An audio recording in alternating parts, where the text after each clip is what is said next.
Kestuda said future is uncertain, and he just need to be reliable, or he should make choices that preserves the flexibility. So we have the next speaker, Aaron, who is really look far into the future and then see how much it's going to cost to store a zettabyte of data. Aaron? Thanks. They gave me a mic, they're going to regret it. I have some props. Okay, so who am I? My name is Aaron Ogus. I'm a development manager in Windows Azure Storage.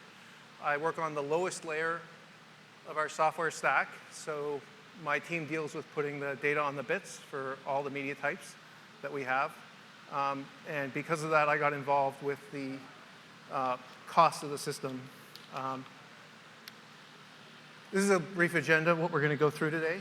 And contrary to what Kostashis said, Moore's Law is not out of steam yet. There is debate over which media has which more iterations and where we'll wind up. I think looking 5 years into the future is not too hard. Looking farther, of course, is harder. There's some things I can't talk about. So I've been doing hardware for 7 years. I've sat in endless hours and hours of meetings with hardware manufacturers, device manufacturers, server manufacturers, and a lot of that information is confidential.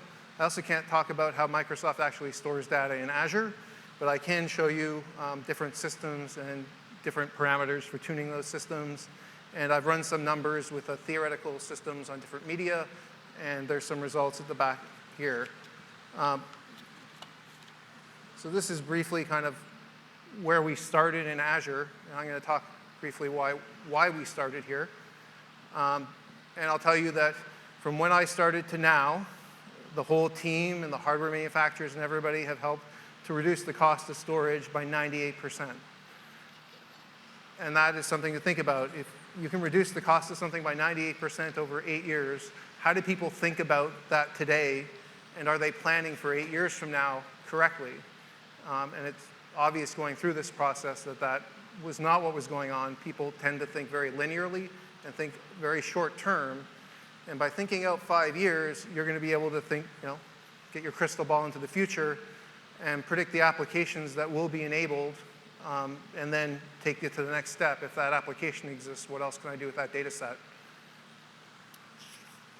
So here's the question. How do we wind up with this system? We'll get to that in a minute. But let's talk about why we want cloud storage. So when Azure started, it wasn't clear to anybody that you could take all the data that people had and just put it in the cloud. It's like, well, that's really expensive. When we started, Amazon was charging 14 cents per gigabyte per month to store data. And it's like, well, that's way too expensive. We can't do that. Microsoft isn't about selling storage. We sell software. If we're adding storage, we give it away for free. You could bankrupt the company at that type of data cost. But it's pretty clear the advantages of cloud storage. I've lost about 4 or 5 phones and all the data on them. I've lost my home computer and all the data on it. And I keep hearing people, oh, I've got this backup device. I don't need the cloud. The cloud's too expensive. If you want to keep your data, it has to be in the cloud. Houses burn down. Hard drives fail. Computers fail. And I don't think there's anybody in this room who thinks that having all their data in the cloud is a problem. Does anybody think that is? Great. Oh, we've got one. So then the big question is, can we make it secure? And I'm not going to talk about that. So I'll also tell you that when we started in 2008, I was doing the math to look a few years ahead. And I said, yeah, we can store it all in the cloud, but no one would believe me.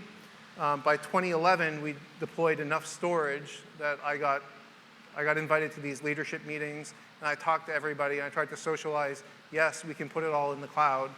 And I don't know if you're all aware, but in Office 365, we now let everybody store all their data in the cloud for free, meaning that if you buy Office 365, we don't charge you for your data. OK, so here's a trick question.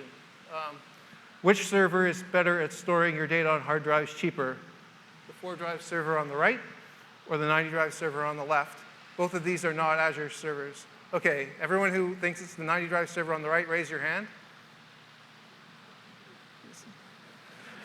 Okay, they're being careful. Okay, how about the 4-drive server? Okay, the audience is divided.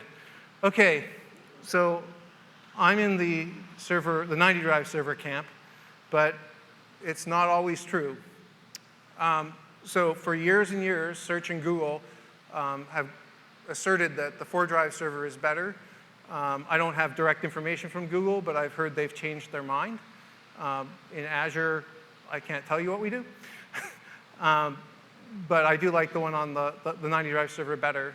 So the reason that the 4-drive server could be cheaper is if I was buying millions and millions of servers and I didn't have anything to store on them, I could use it as attach points for my software system and my storage system. And there are some very, very senior smart people who fully believe in that 4-disk server design. The question is, how big do you get, and can you create enough ports to attach it, and can you have the software and manage the complexity, because you're tying what you buy together, your storage and your compute. So I'm a big fan of this. This is why I think a lot of people in data centers make mistakes. And if you don't sell what you buy, you're living in dangerous waters, because if you keep iterating on your generations of your servers, Moore's law keeps giving you a pat on the back and saying, hey, I did 20% better this year. I'm doing great. And it's kind of like inflation. If you don't have a level set to know how you're doing against what is possible, you can convince yourself that you're doing good enough. But if you're running a service, and Azure was Microsoft's first experience of running a service and selling it / renting it, you get to be very aware of your costs. In fact, a lot of the cost and tracking systems that you have if you're running, say, just a web service and selling ads might not even exist when you go to become a service. So I don't necessarily believe anybody who's sitting in a data center that isn't renting it out, that they understand their costs, because I have pretty strong evidence that they don't. So, okay, down to what we wanted to talk about. What would we need to store a zettabyte? Or why would you need to store a zettabyte? Okay, in 2020, there will be 5 billion smartphones. So I will tell you that it should be pretty obvious that most of the data stored in the cloud comes from smartphones and smart devices, and most of it is photos. So in 2020, those 5 billion smartphones, if everybody takes 2 pictures per day, I did a very analytical study. I went into my picture folder and figured out how many pictures per day I take, and I use that to represent the entire world. 1 data point is good enough. So if everybody was like me, it would take 7.3 exabytes per year to store all the photos. Well, I'm not going to need a zettabyte for my photos. Okay, what about Internet of Things or Internet of Everything? Seems to be a lot of sensors floating around, maybe some video cameras. I've read some material that says that these are generating huge amounts of data, which obviously isn't going anywhere. We'll find out later. How about this?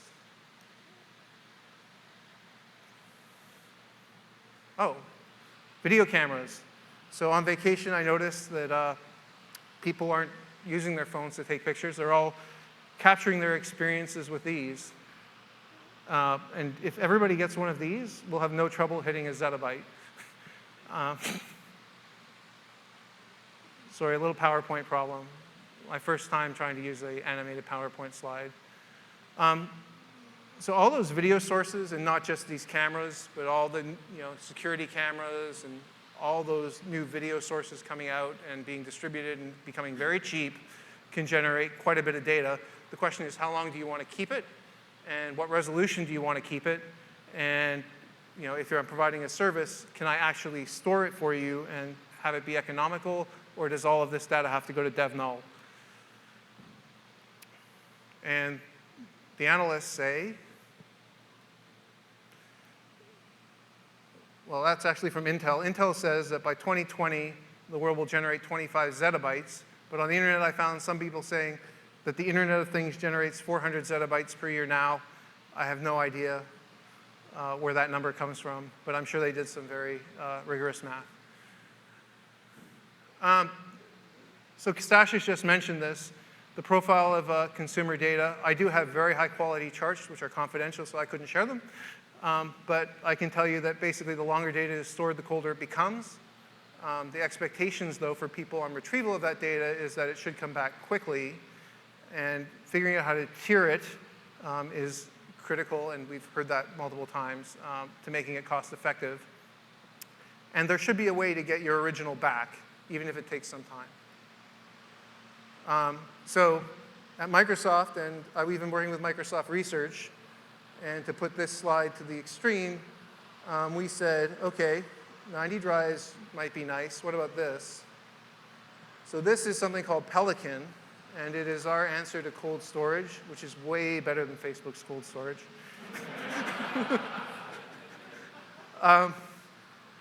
So similar to Facebook's system, only certain disks are spun, but they're spun up in groups. They're not spun up on a schedule, although technically they are. Disks are in columns, and only disks in a column, one disk in a column or two are powered at a time. This allows the entire rack to be cooled by one fan. The entire rack, its current design, drives 3.5 kilowatts for 1,152 disks. I don't know how much experience you guys have with data center, but that's pretty darn good. So this is kind of our take on storing similar to the cold store. Now, in Facebook's favor, they actually have it shipping and running in production. And we have some prototypes, but this is not in production yet. There are lots of papers on this system published and videos, so if you want to learn more about it, you can. That's all we're going to talk about Pelican, because it's too complicated. So here's a problem with the zettabytes. So HGST, who I get to spend hours and hours a year with, let me give this chart to you guys. This is all the hard disks produced in the entire world every year. And we can see that the projected total production of space is 659 exabytes in calendar year 16. It's going to be hard to store a zettabyte on that. And if you take the trajectory of the drive growth, it only gets up to about 400 by 2020. But of course, demand can change everything. So if we create the demand, they'll build the drives for us, I'm pretty sure. So this is how I predict the future. We talked about the 1990s. So in 1991, this was my computer, my development machine. It had 4 megabytes of RAM, a 33 megahertz CPU, a 60 megabyte hard drive. It wasn't as expensive as Kastash's here, and a 10 megabit NIC. In 2008, when I started to work on Azure, that's the improvement that we saw. And the annual improvement is also sometimes referred to as the CAGR, compound annual growth rate of that technology. It's kind of putting a meter on Moore's law for a set of technology. And you can see that disks were kicking ass back in the 90s. If you come forward to, since I started on Azure to now, you'll see that disks are having more problems. Their rate of improvement is dropping off. We'll talk more about that later. CPUs are definitely dropping off, and RAM is dropping off quite a bit too. So these are things that scare us. NICs have improved quite a bit. They've had kind of a revolution in technology. When I started working in the data center, the networks were 1 gigabits. And I said, I can't store data on that if I want to do big storage. And I had to fight to get them to bump it to 10. And now everybody's on board. We're going to 40 and more. All right, now we're going to talk about each media type. So hard disks, as Kasash has mentioned, are hitting the limits of PMR. These are the sizes of hard drives that have been and will be available, we think. And that does not look like an exponential or a very good exponential curve. And those are the growth rates. As we mentioned, SMR is a one-time bump. SMR is the idea that, well, hard drives aren't necessarily what you think they are. I've got a good story. So I sat down with Seagate, this was early on, and I told them that we're having a high failure rates with their hard drives. And they said, oh, well, what's your duty cycle? And I said, 100%. And the VP of storage was sitting right there, and she turned white as a ghost. And I'm like, huh, that's interesting. Anyway, I since learned that hard drives have something called, well, they basically have when you record in one place, that recording will affect all the adjacent tracks, adjacent track interference. And as they pack the tracks tighter and tighter together, they get more and more, and the drives have to spend more and more time just keeping your data alive on them. So the trick with SMR is rather than writing randomly across the disk, they write in bands. And by writing in bands, they say, oh, they're overlapping, they're shingled, but they're really reducing the adjacent track interference so that they can write more easily and get a little more space. But past SMR and adding platters, they don't really have an answer today, except for Hammer. There are videos on the internet that you can see of a Seagate Hammer drive prototype running. There are still a lot of challenges to getting it to work. If Hammer comes, the potential is for a 10x bump in hard drive density, given the same number of platters. But there's a laser on board, so maybe they can't pack as many platters. But anyways, Moore's law is probably good. So from the calculations for what it would take to store a zettabyte, I don't know if we're going to have Hammer in time or whether or not it will hit the mainstream drives that we use. But I'm estimating that they can get 50% improvement in cost. And this is not a roadmap slide. This is something that I predicted based on known data back in 2014. And some things are accurate and some things are wrong, and I can't tell you which. SSDs. So SSDs just went through a miracle. They were on 1Y nanometer. They're getting down to 14 nanometers, and they were storing a bit with 7 electrons. I wouldn't like all my data stored in just 7 electrons. But they're still hideously expensive because of the cost of the fabs to produce them. But the general consensus is that they still have a 30% CAGR. The miracle was going 3D. So by stacking them up, they were able to go to bigger cells, which gives them better endurance. So when you start getting down to a 14 nanometer cell and you start to try and store 3 bits in it, which is what they do for consumer flash, they get down to maybe 100 cycles that they can program it before it's crap. It doesn't work. By going 3D, they go back to many more cycles. And then when they've gone 3D, and now they can shrink again. So they'll get back to the lower cycles, but their costs will go down. It's quite safe to assume that they'll do 30% for the foreseeable future in terms of their annual improvement. Optical, OK. So I have a lot of trouble with optical. Kostashis tells me it's the future. And Kostashis is pretty smart, so he might be right. When I first looked at the 100 gigabyte, I said, what is this thing? It doesn't save me any money. I can only write it once. What the hell are you guys doing? Because as soon as as soon as Facebook announced that they were doing optical, a whole bunch of VPs are emailing me, why aren't we doing optical? And yeah, not fun.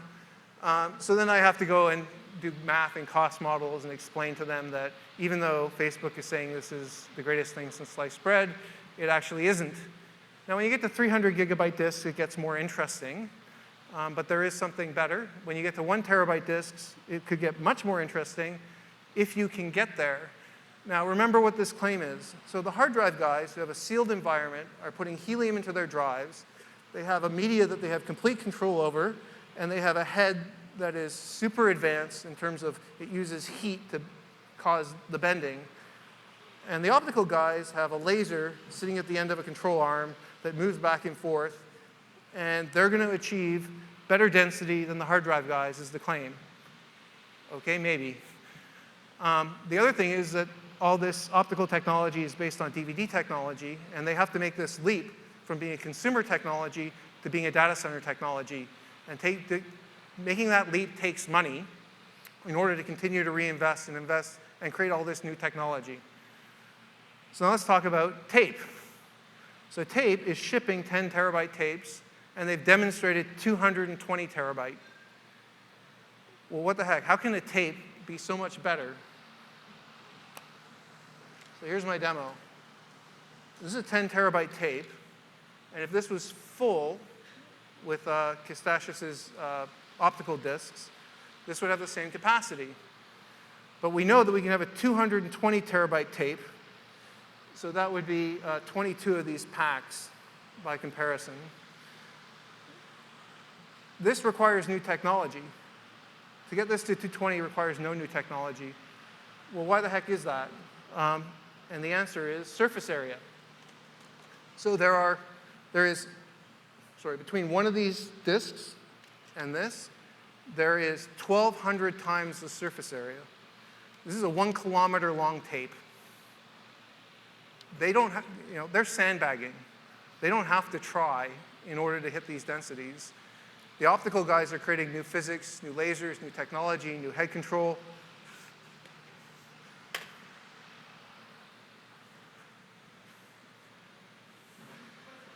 So here's just the roadmap that IBM has. Oracle has a similar roadmap. And like I say, these guys are just sandbagging. They can go wherever they want as long as the demand is there. But they really don't have people asking them for these tapes yet, except for me. This is the LTO roadmap.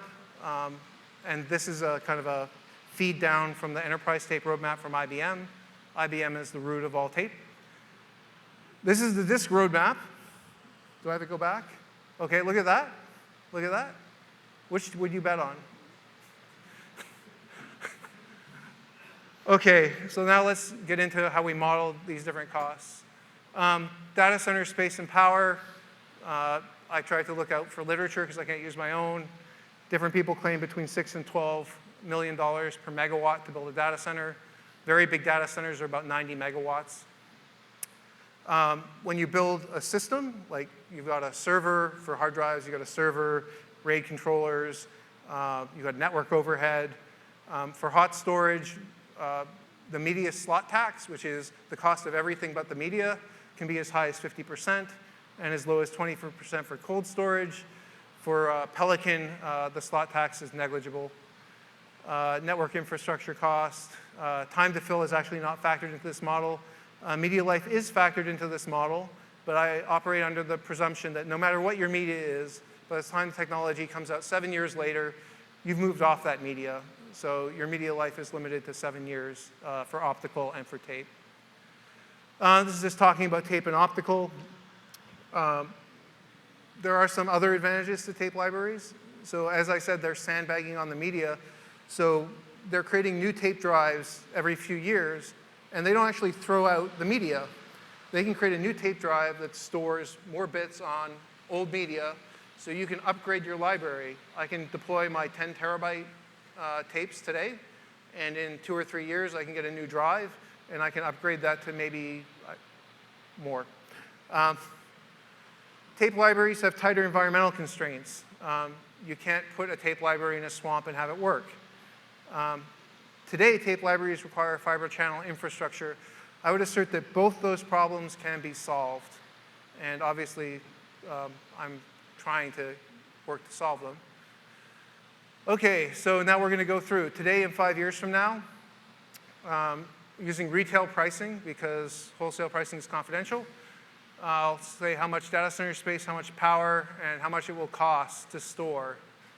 So for the SSD storage, I assume a high-performance server. I assume if you're storing on SSD, you actually want to access it pretty fast. So you probably need it in 3 replica. With enough CPU and smarts, you could probably get it down to 1.3 replicas with erasure coding. So if you believe that, you can cut these numbers in half. In the future design, I assume 128 terabytes per server, and that with a 30% CAGR, we get down to 10 cents per gigabyte retail. This is what you wind up with. A zettabyte would cost $1 trillion on flash. But that's per year, $3 trillion to build it. And would take 3 million racks and 46 gigawatts. But the good news is in 2020, it'll only cost you $238 billion a year. Another problem is that actually that much flash is not produced every year. OK, so let's go to hard disk storage. So I'm assuming not too aggressive design. I mean, it's not Pelican. 90 disks per server, 8 terabyte disks today. I'm assuming 24 terabyte disks in 2020. But if HAMR comes, they could be better. I assume they'll be slightly more expensive, though, because of the lasers. And they'll consume a little more power. This is what you get. To buy a zettabyte today will cost you $125 billion, or $41 billion per year. It will take you 200,000 racks and 1.2 gigawatts. So remember I said that a big data center is about 90 megawatts. So that's about 140 big data centers. Gets better in 2020. And this is actually kind of interesting. So in 2020, it's 17 billion a year. Is that ridiculous? I guess it depends on how much you charge for it. But the other thing to realize is that storage is a big business. If all this data is going online and people are really going to have those videos and they're storing it, there's a lot of money involved. And even if it's a pretty low margin business, which it probably will be, it's big enough to be interesting. Now we'll go to optical. So these are my assumptions. I don't have as much data on the DVD storage, archive storage, so I'm just using the same patterns and making some assumptions about, I'm assuming the 1 terabyte media does show up at 150K per rack, which is probably optimistic. But this is what I get. So on the 300 gigabytes, it would cost you 192 billion to store a zettabyte. It's getting more economical even today. And with the 1 terabyte drives, you'd be at 29 billion, 4 billion per year. There is another problem with optical, is the rewrite rate. So how often do people delete their data? Because every time they delete their data, if they do it in 3.5 years, the cost doubles because I can't erase it. On tape, that's not true. You can erase it. You can do hundreds of passes.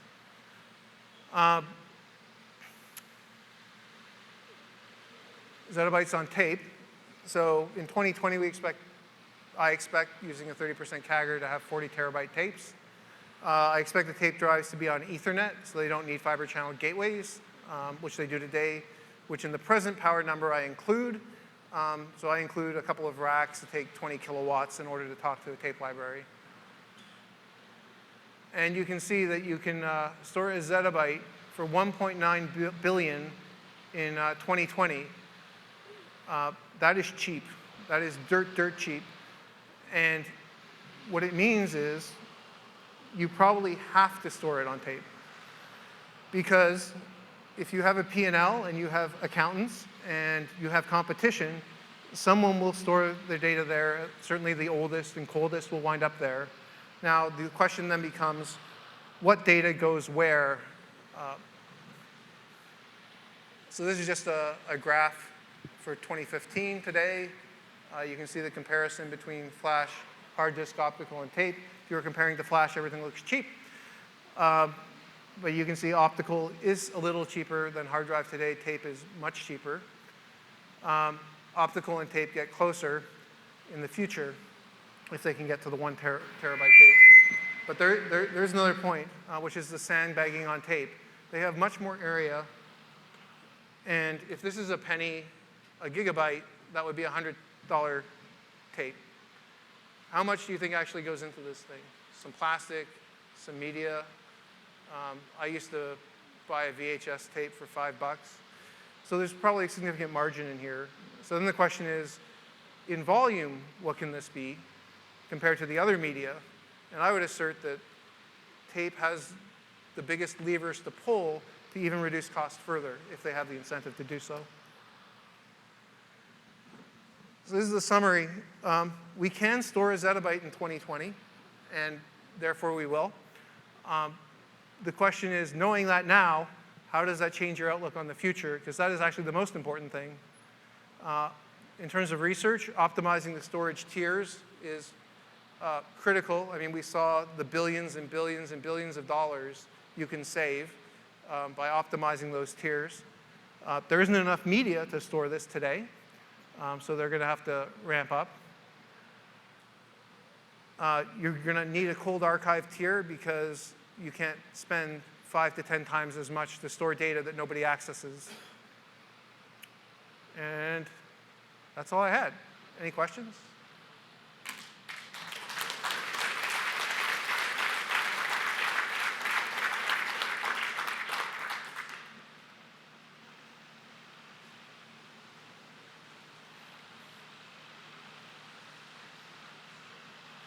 So if we take the stream tape example to the extreme, you end up with just a giant spool of tape in one rack, right?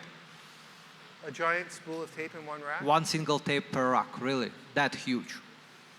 I'm sorry, So the biggest, out of this package, right, a lot comes from the mechanics. You still have a package, you have still a plastic, right? you have a package of plastic. Oh, you're asking me what's inside here? No. What I'm saying that if you just try to build a tape which is way bigger. You should try and build a tape that's way bigger. Okay, so maybe, so one of the advantages of tape is that because it's a common form factor, when they produce a new drive, they can add more capacity to it. The tape is already 1 kilometer long.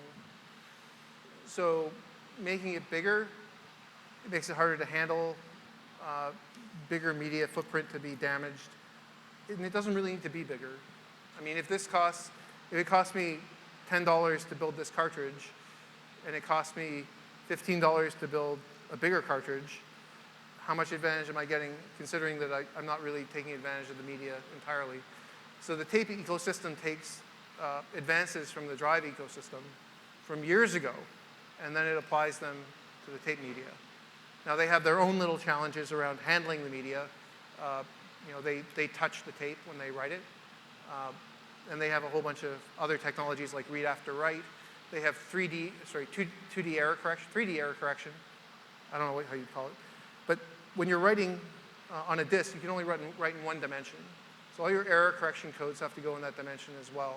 When you're writing on tape, you can write all over the surface. So if you like, the parity and error correction codes are in 2 dimensions, and you can scratch the media and not lose your data.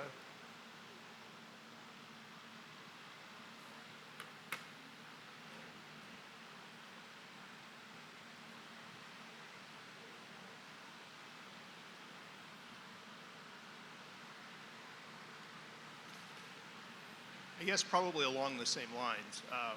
I'm curious about what the trade-off between large tapes and disk would be in terms of, how long does it take me to get to my workload? The trade-off between large tapes and large Well, disks? sure. So tapes have always been, or a lot of times tapes have been dense, but they also have very long access times. They're less random access than disks, even though disks aren't completely random access.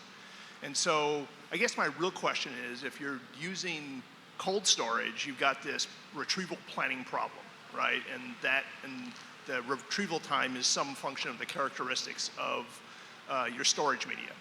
And so I guess I don't have a feel for what the impact would be in terms of that retrieval time, average retrieval time, say, for these big disk arrays versus arrays of tape or whatever form they take. Right. I mean, the data accesses on tape are definitely colder, especially for small objects. So there are some strategies to deal with that. And sometimes you have to go up to the application. So we're building archival storage, and we've been talking to some customers. And one good example is the movie industry. So the movie industry needs to store everything at very high resolution, but they don't need to retrieve it very often. And what they'll do is they'll store a lower resolution copy on something hotter. So they can even edit the film on a low resolution copy. They kind of figure out what parts they need, and they go and have the system go and retrieve them and pull them together. And I kind of said in my last slide that figuring out the strategies for which tiers you put which data in, moving between them is an area that we need to invest in. And it can be per application. In Azure, we have more difficulty in that we're trying to provide a generic service. It's hard to hide the tiering in a generic service. In Facebook, you know your application. So it would be much easier for them to define how they're going to tier. And we see from the cold storage that Kostashis has pointed out, they know what that data is. They also know that it's probably never going to get erased. So they can make easier decisions on how they're going to tier it. Right? They have the application to the media end to end.